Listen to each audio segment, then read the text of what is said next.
out there on the microphone. On the microphone. Shoot the moon.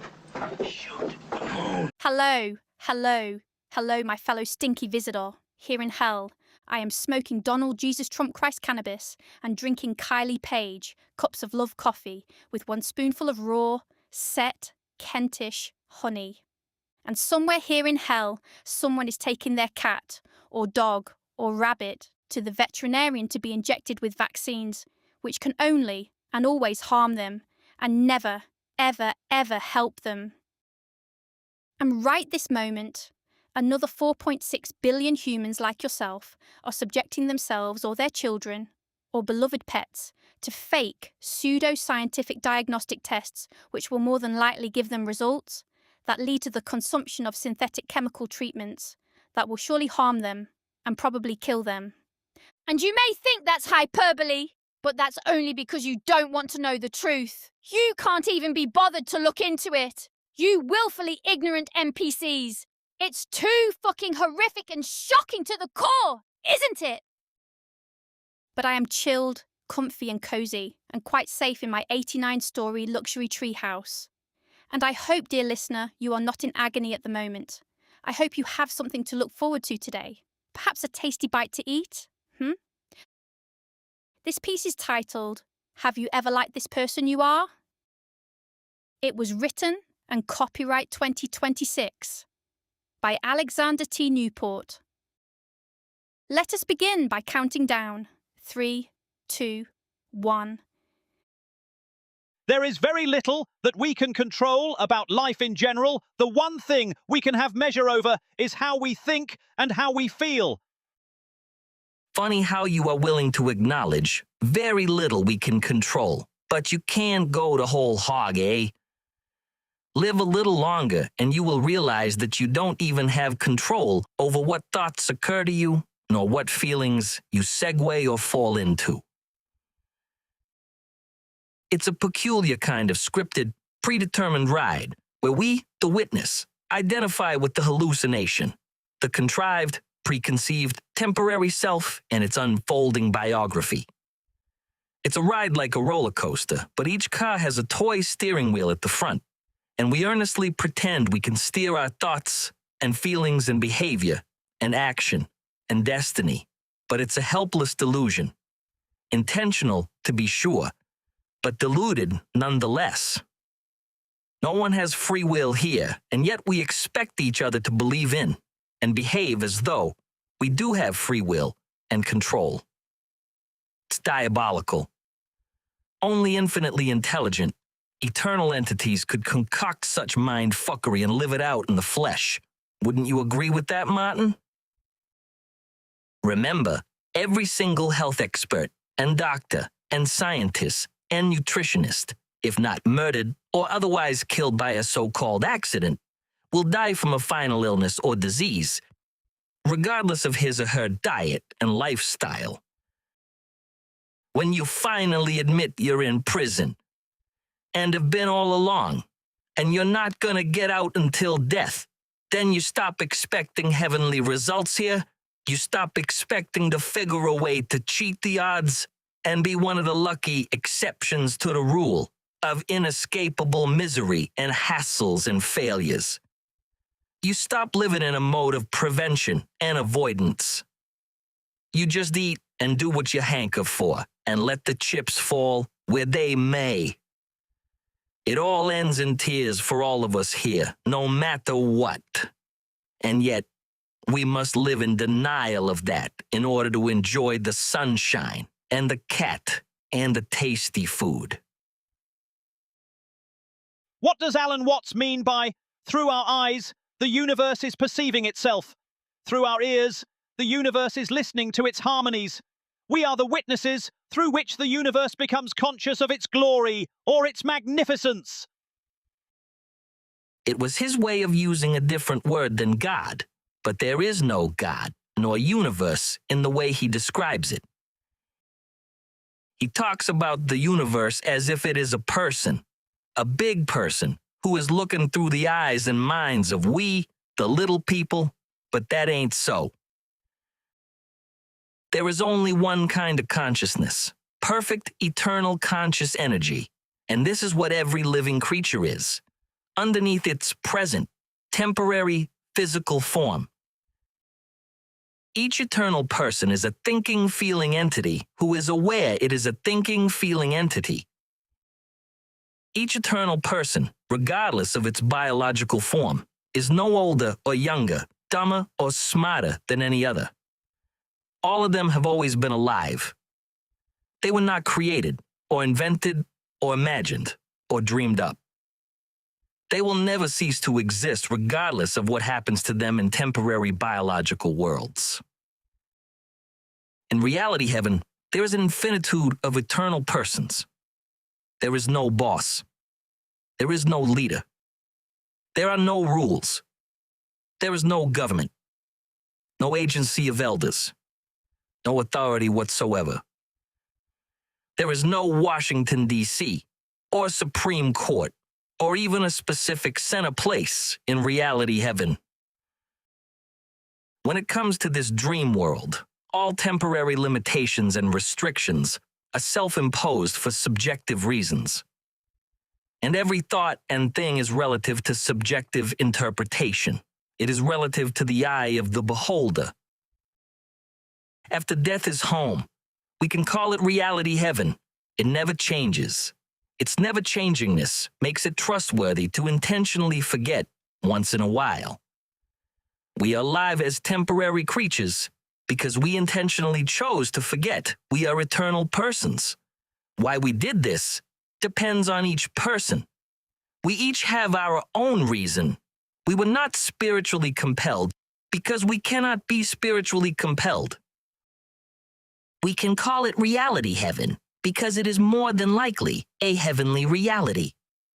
All of us here, from an early age, realize there is something fundamentally and terribly wrong about this temporary biological world we are living in at the moment.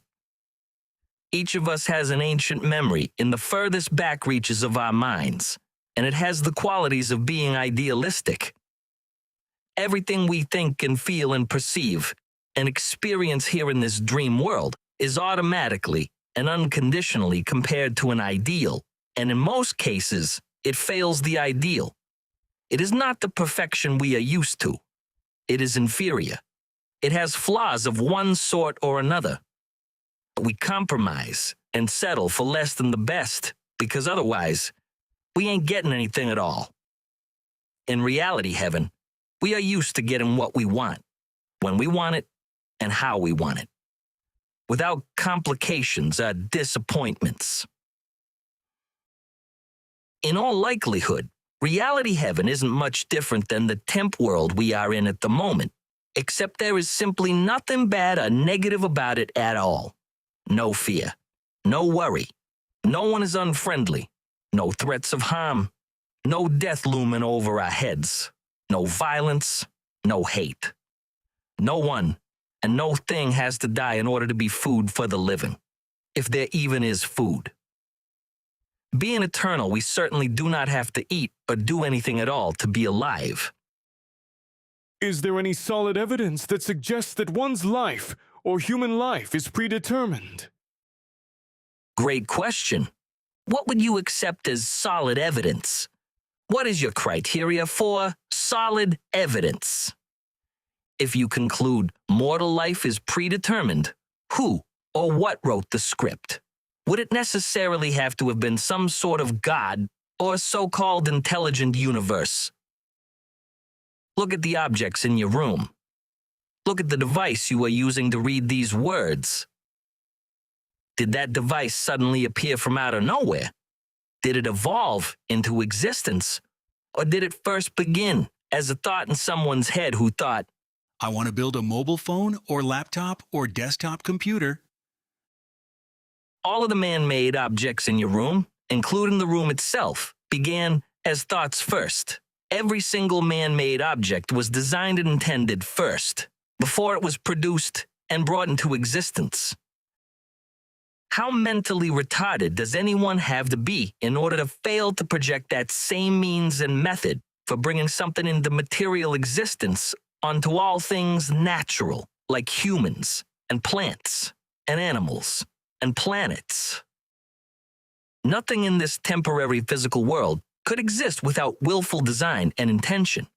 None of it happened randomly and accidentally, nor did it evolve from a single cell entity in a primordial soup. Imagine a dragonfly evolving from a single cell entity. Give me a fucking break, Martin.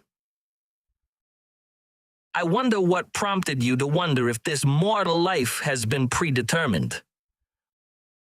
All of us here, from an early age, realize there is something fundamentally and terribly wrong about this temporary biological world we are living in at the moment. In reality heaven, we are used to getting what we want, when we want it, and how we want it, without complications or disappointments. And we expect it to be first class and 5-star. All temporary limitations and restrictions in this mortal life are self-imposed for subjective reasons. And is it that sense of peculiar, unnatural limitations in your life that triggered you to wonder about predetermination? The sense that you are thwarted from doing certain things. It doesn't feel right, does it? It doesn't feel natural. The whole script is fixed. It's the one who sees the need for fixing that surely needs fixing, and how does he stop seeing the need to fix anything? He is the what needs fixing. He is the fix, the fixer, and the fixed. It's all one ball. There are no parts. There's just you, and you can't undo you. Ain't it nicer and easier when you see what needs fixing ain't never gonna get fixed, and so you just give up and let it be? We involuntarily compare everything we see and think and perceive against a background ideal of perfection. And I strongly suspect that ideal is a distant memory of home, where truly there are no disappointments or fears, nor pain or illness, or death or grief. Almost everything about this prison sentence nightmare is surely the opposite of home. I'm also working on being someone I like. Good luck. All someones in this world fail the ideal. Have you ever liked this person you are? If you don't already like who you are, what's the likelihood at this late stage that it's gonna change? It's probably only right and natural that we don't like who we are in this world, because who we are in this world is a far cry from the ideal, a far cry from who, without anxiety or dread, we really are, at home. So it was always an impossibility to be, quote-unquote, someone I like. And if you have a working memory and a conscience, you can never forget what an evil fuck or piece of shit you have been at times in this life. And though ideally we should be able to love those aspects of ourselves and forgive them, we bloody well don't and can't and won't. The peace you desire is only in the middle of the fire. The pain only happens when you try to escape it or attempt to fix it. You may think I am joking or being a smartass, but I'm telling you as one stoner to another, it is slightly easier to deal with this so-called life if you honestly regard it as a prison sentence. You are doing time, you have shelter, you have food, you have some creature comforts. You may be surrounded by other people, but you are all on your own. You are in prison. You cannot trust anyone in prison to be your friend. You cannot trust anyone to tell you the truth. Bad things happen in prison. How long do you have to be in prison before you stop complaining about the food or the gods or the noise or the loneliness? Once you get it through your head that you are in a prison life, you can begin appreciating the little crumbs that just about make life bearable. There will be no early release, no parole. You have to serve your entire sentence. You will not meet the love of your life. No one is working on your behalf to be released. Other prisoners will appear to have it better than you. but that's only an illusion. What makes this prison sentence especially nasty is the fact that we don't know when, or where, or how our sentence is gonna end. It can end slowly with illness, or end abruptly and violently. How can I feel better? By stop trying to feel better. You are the only friend you are capable of having. Co-workers are fellow slaves, not potential friends or lovers. Take heart that there are others in a similar boat. They are alone, friendless, disappointed, and bewildered. But we have our little creature comforts like food and smoke and drink and music and books and the interweb full of weirdos and attention whores. And it will be over sooner rather than later. Time is flying by very fast. Yes, my outlook is pessimistic and fatalistic, but I still laugh and find things throughout the day to enjoy. But when you're in prison, you either kill yourself or you make the best of it until it's time to go home. It's no good expecting the prison to change into some sort of paradise. If it's not one goddamn thing going unexpectedly wrong or thwarted, it's something else. Our prison, unfortunately, is mostly psychological. Rather than say we live in hell, it seems our condition is the hell itself, and it doesn't matter where we live or where we work or anything else. As for our lack of success, nobody ever really gave a fuck anyhow. Our failure is our own personal humiliation. We're only embarrassed in front of ourselves. You know, nobody honestly gives a fuck about what we were attempting earnestly to achieve. And think about this. You were a failure where? Utopia? Paradise? A neutral realm? A realm of justice and fairness for all? Or the motherfucking obvious, hell? So who gives a bloody fuck about failing in hell? And for that matter, who gives a shit if you were successful in a dirty, rotten nightmare? Reigning in hell ain't nothing to brag about or be proud of. But fight no feeling. Be it. Notice how you thunk yourself into it and think your way back out of it. It's what you do every single time. A dream is a dream is a dream. There can be nothing real in a dream. That's why we call it a dream. It is the opposite of a reality of sanity and sobriety. It never once occurred to you while sleeping and dreaming that your body was actually in bed asleep and the world in your dream was not real. So where is your eternal body right now? Is it here in this temporary dream world?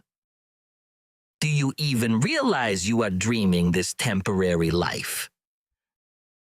Just what the hell is loneliness? I don't know, Martin. Is it a lack of companion?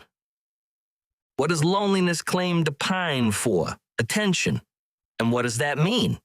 You want someone to talk at? Someone to nod and agree with every little thing you say? You want compliments and adoration and adulation and applause? What are you lonely for? It implies missing something, a lack of something. Does it really exist? How long does a moment last? Ultimately, it strongly appears we are lonely for home. Nothing short of being back home will fill the hole of void or pining for anything in this temporary prison sentence nightmare of our own creation. Another human or anything else will not get the job done. So who gives a bloody fuck about failing in hell? And for that matter, who gives a shit if you were successful in a dirty, rotten nightmare? Reigning in hell ain't nothing to brag about or be proud of. But fight no feeling. Be it. Notice how you thunk yourself into it and think your way back out of it. It's what you do every single time.